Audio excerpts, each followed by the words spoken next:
Okay, it is now my pleasure to turn this over to Jan, who will speaking on imagining a new world for 2021. Thank you. Wow, it's really great to be here. Thank you for inviting me. And I wish I could do my usual biking around the lake there in Lake County. But it's nice to join you from my room. And it has the benefit of I'm really touched by all my friends and people that I know who have joined from around the world. So we get to be together, and being together and interconnected is definitely a theme of this service and this world. So welcome to everyone. And thank you very much for all the technical help. The video is amazing and everything that's being done here. This is my first Sunday service on Zoom. So welcome, and I'm very excited. And we're going to explore Unitarian Universalism because it's actually a very creative religion that uses a lot of imagination. And then we're going to practice more imagination like we've done already.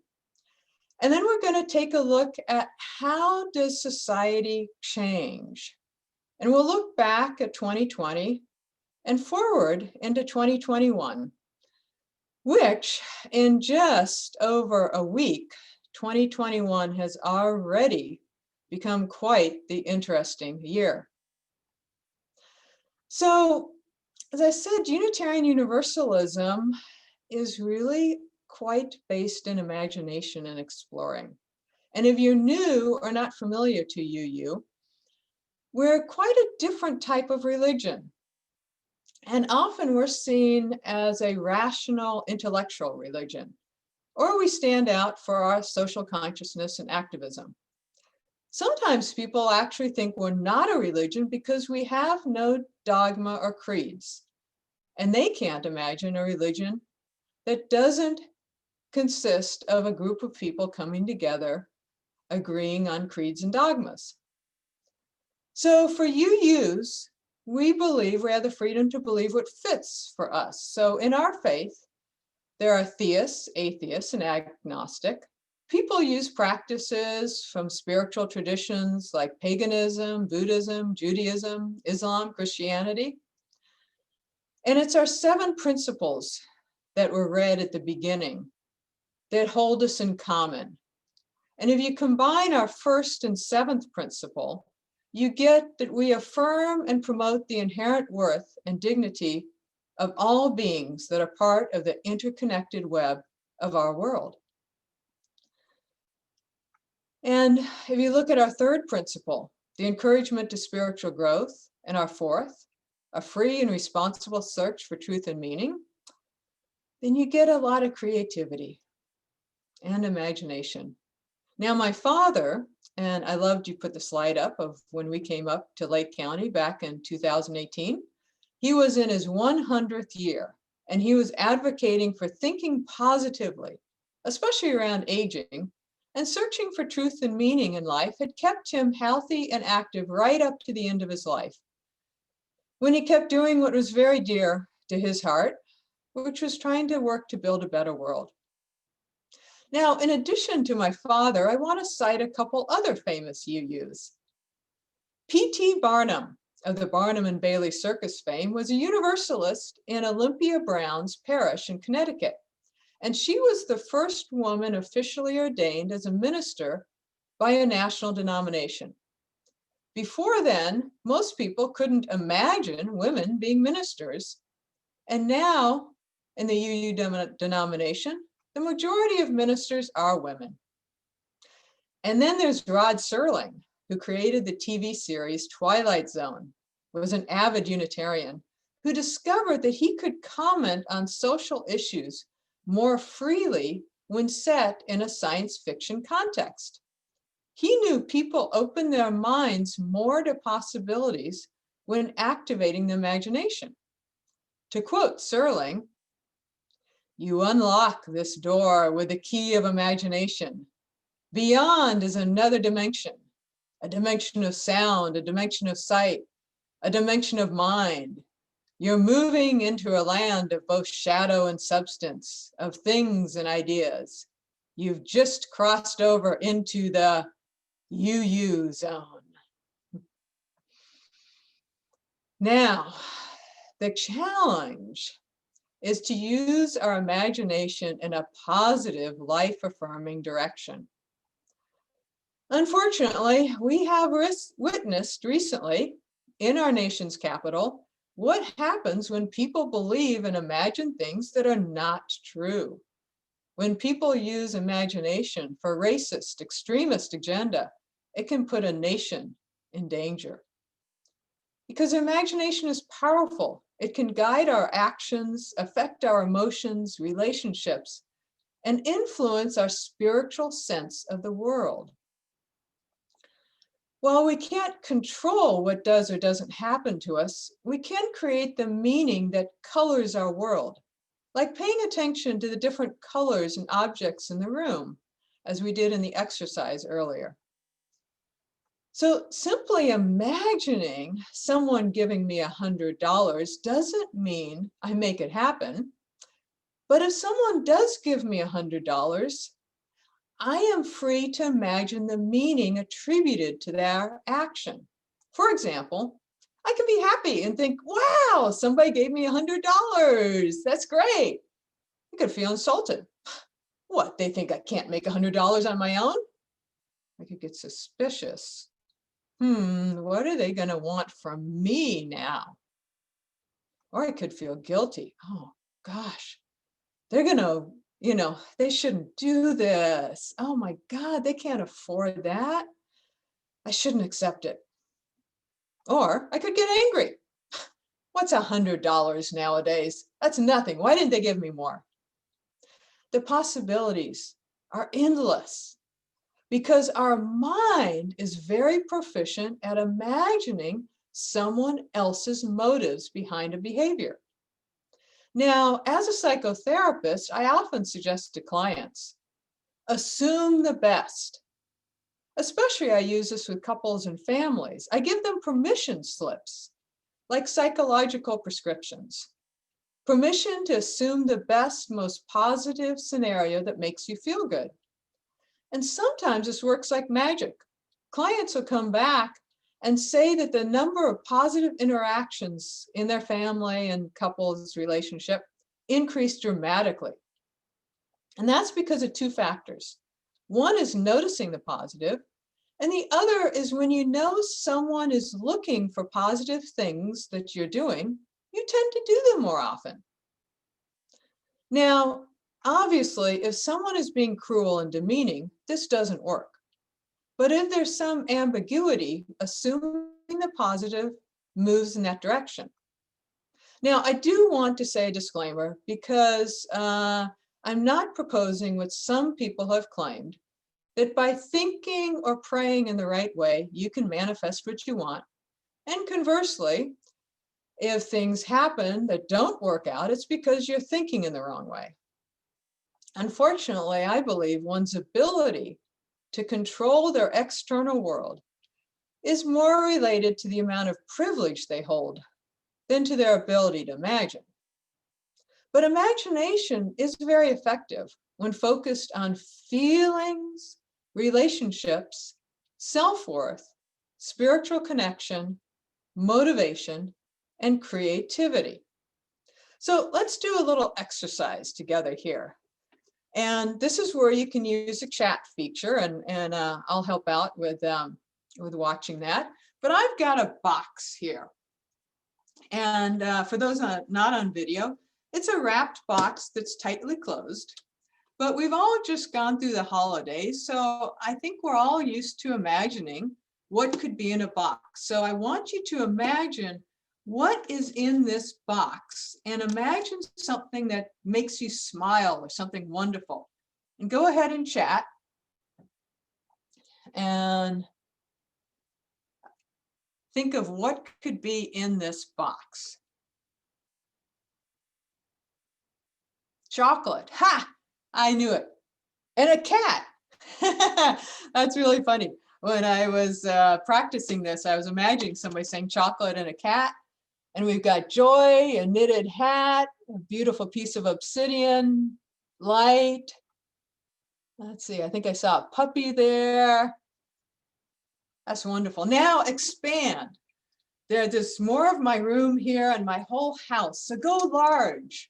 What could be in my room? And something that would make you smile that's fun. Let's see here.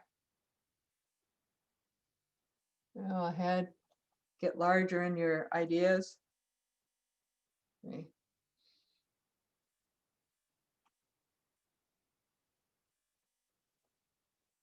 Let's see. Puppy, light. I'm getting some new messages here. Jacket, croissants. Ah, somebody's hungry. Very good. Published book. Yay. Let's see. Flash heater that doesn't clog with water. Love. All right. Thank you. Thank you. So we'll chat again some more later. So I hope that doing this little exercise together has created some good feelings and fun by giving you a chance to imagine. And the French philosopher Gaston Bachelard wrote, "Imagination is bigger than reality, for there are always more things in a closed than an open box." So that's important because not knowing stimulates the imagination. We actually create and imagine more when we are in uncertain times, when we don't know what's going to happen, which we're definitely in those times now, health-wise, politically, environmentally, socially. So let's look at what has happened for us in 2020 with COVID. And I want to start with the challenges and then move to the gifts. So taking a breath, and that was a beautiful prelude, acknowledging all the anguish from COVID. And most people by now either know someone personally or know of someone who has died from COVID. So let's take a breath and send prayers and love. And as always with any crisis, it's those that are marginalized in society that are hit the hardest, those with less privilege and less resources. So let's take a breath and share love there. And this has also been a time of realizing how socially dependent we are, how much we do things in groups, work, school, enjoying life together. How many people's livelihoods have been affected by the closure of restaurants, theaters, personal services, and all who support them, and all those still working who are at risk. This has been a very difficult year for so many. So let's take another breath for compassion and feel everyone as we're connected through this Zoom link. And help us move in to the gifts. And I'll appreciate you chatting in things that you've noticed that are actually gifts or something that surprised you in this last year. And as you're sharing your gifts, and let me start out as you're typing. One of the things I never expected to do in my life was to walk into a bank with a mask on and ask for money and get it happily. I never realized the saying, "I wouldn't touch him with a 6-foot pole," would become so literal. So go ahead and chat in. Let's see. Sorry, I'm trying to see. I think these are more things that were in the box. A leopard, a globe. Wow, let's see. I'm sorry, I'm not. Okay. Gratitude for being in my home, my covered bubble, less cars on the road. Appreciating the family even more. Gratitude for my home,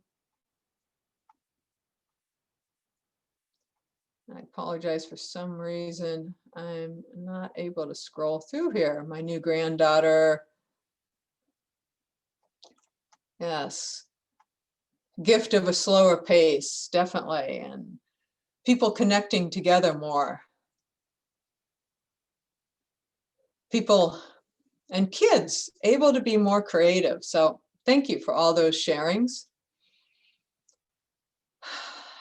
And as I said, the gift that we're all here together now. So one of the gifts that's very important from 2020 was discovering that we could radically change so many things. Like I said, just right here, last time I was up at UUCLC, and we were all in person in this room, and now we're all on Zoom all over and connecting from our homes. And Reverend Chris Bell from the Santa Rosa UU said that the status quo stays in power because of the myth that you can't change the status quo. Well, we did last year. We can now imagine a world where we drive less, pollute less. I've even seen a satellite picture of clear skies over China and LA. Unfortunately, that's changing now, but at the beginning, it was amazing. So talking about imagination, imagination is amazing because if you add a little C, a C as in seeing, you get I magic nations.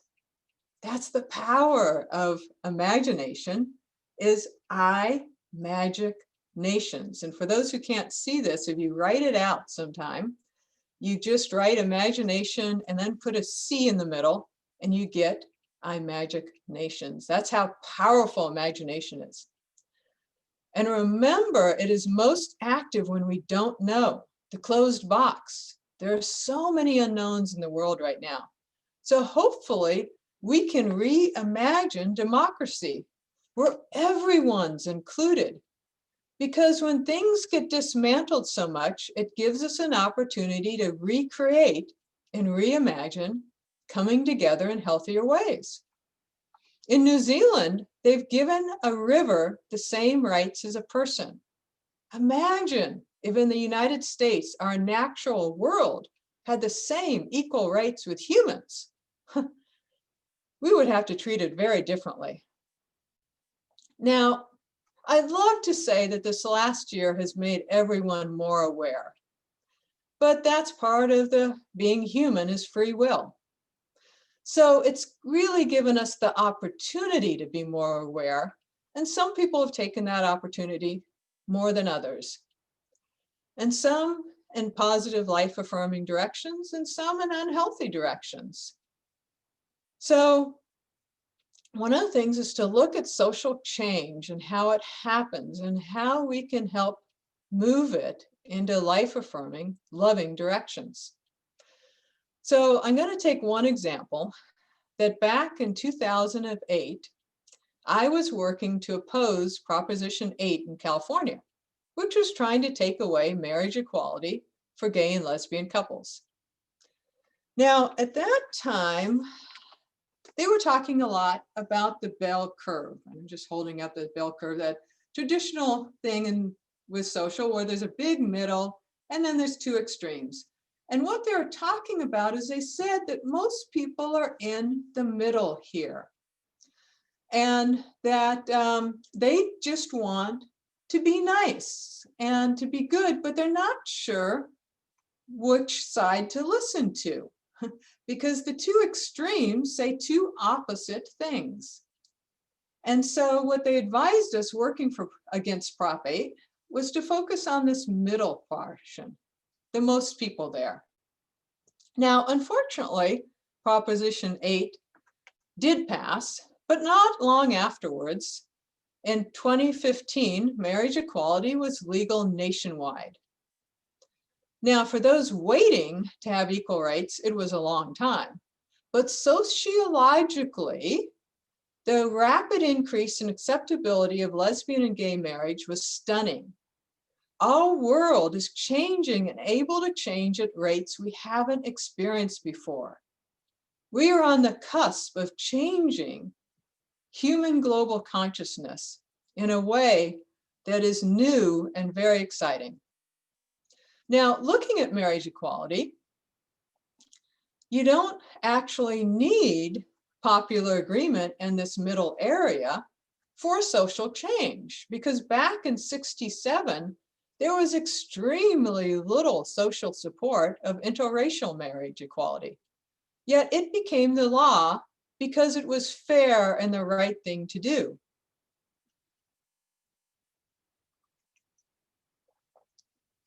In my neighborhood now, as an African American married to a European American, living next door to an Asian American married to a Hispanic American, and down the street, a lesbian couple are raising their kids.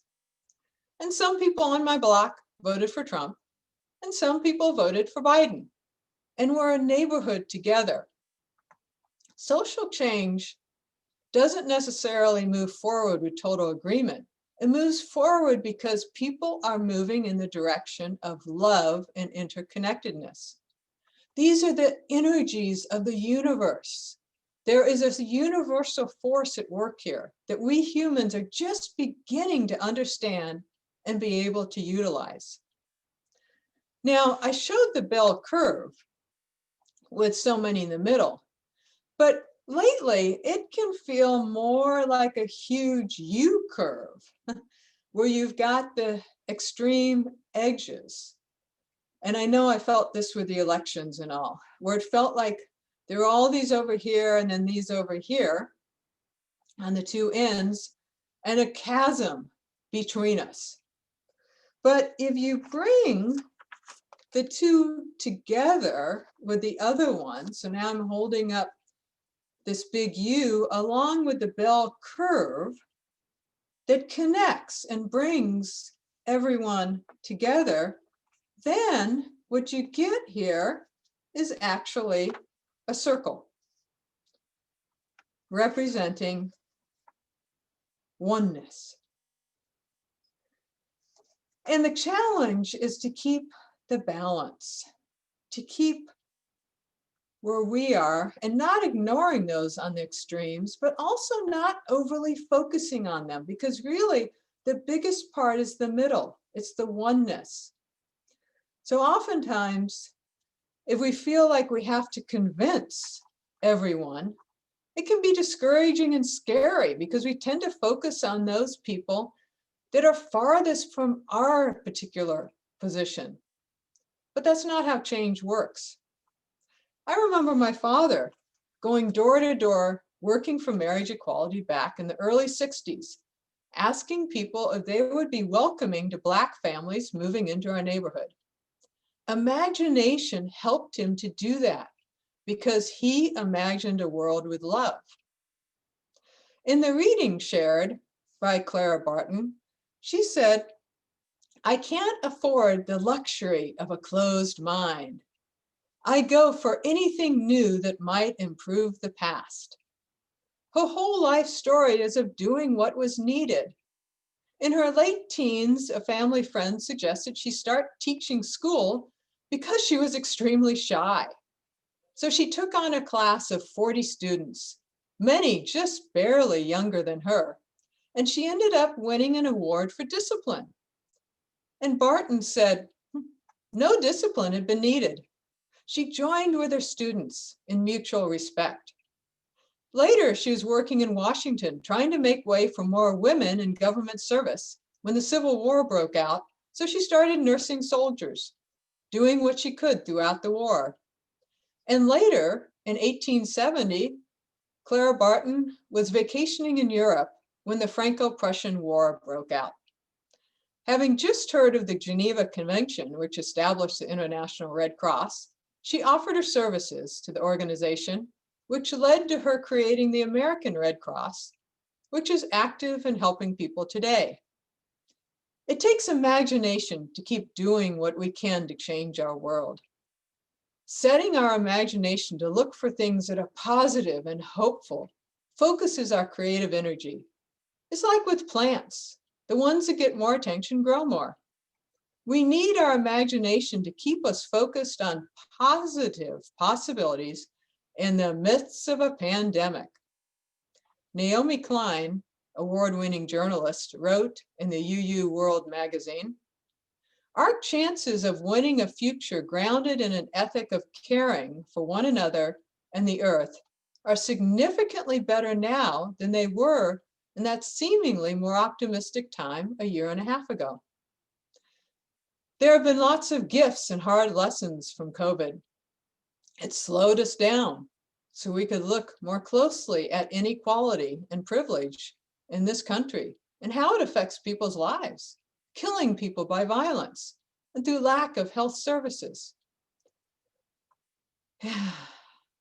And for many, it has given us more time to look at ourselves, to question more what we do and how our actions affect others, ourselves, and the world. I think one of the biggest differences we're going to see in 2021 is for the last 4 years, we have been inundated with messages of hate, division, and fear. And I see that changing to more messages of compassion, connection, and love. So we're coming to the end of our exploration of imagination now. But I want you to remember that the pandemic has showed us that we can change the status quo. And it has demonstrated how interconnected we are. As I said with the example of being given the $100, I can decide my reaction to what the world gives me. And the world has given me some very unexpected and unasked for gifts the last year. And I want to see them in the spiritual context of love and hope. And I'm choosing to imagine that these gifts or challenges are coming in the larger context of love because it makes me healthier, more able to take action, and because I do believe our world can move toward love and equality like it did for marriage rights. So I invite you now to close your eyes again and set your imagination, like you did in the exercise, of looking for something new in your familiar room. This time, I suggest you set your imagination for seeing a brighter, more hopeful 2021. Take a breath. Set your imagination to perceiving life-affirming, healthy, transformative changes, transformative changes in the world, and to see the ways that you can move in the world to support these changes. Like how Clara found ways of doing what she could. And like my dad, staying positive enough to inspire others right up to 100 years old. So let's imagine all the ways we can move this world towards justice, interconnectedness, and respect for all beings on this most precious earth. So take a breath, setting your mind. And thank you so much for joining me here. Aho, amen, blessed be, and may it be so. And now, you haven't already opened your eyes, you can, so we can share these words together